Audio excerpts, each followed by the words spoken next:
Stories.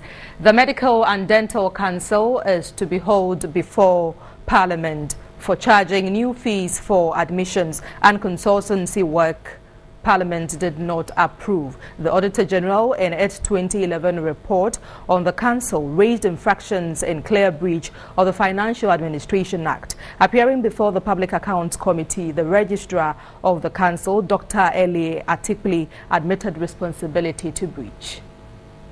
In its 2011 financial report, the Auditor General observed that drivers of the Council failed to update logbooks on fuel issued to them, registering 52,756.40 cedis unaccounted for. The Auditor General further recommended that in accordance with the Chapter 1604 of the Stores Regulation of 1984, the drivers be made to account for subsequent fuel purchases. Failure to do so, they said 52,000 should be accounted for.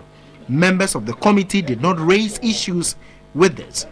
The report also cited the Medical and Dental Council for introducing new fees and service charges without the approval of Parliament, a clear breach of the Constitution.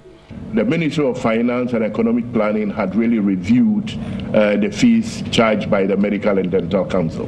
Wish to put on record that because of what the experience we have had, and because we didn't want the status quo to continue, we had to stay for 3 years to seek for approval before we recently increased the fees.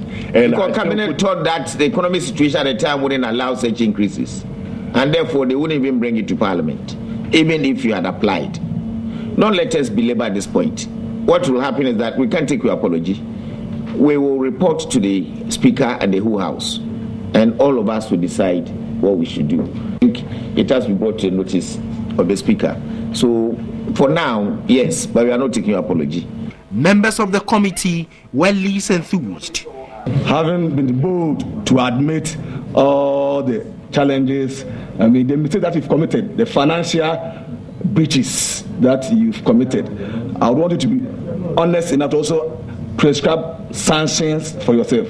At the head of the institution, the axe will always fall on the head, and I'm supposed to bear all responsibility with respect to what infractions that may have occurred at whatever level.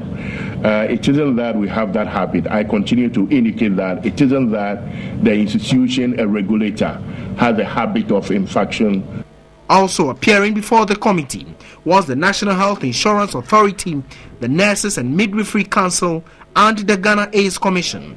Acting Director General of the Ghana AIDS Commission, Dr. Joseph Amuzu, in an interaction with the committee, regretted the dwindling donor support, lamenting Ghana will not attain an AIDS-free period because of the dwindling support.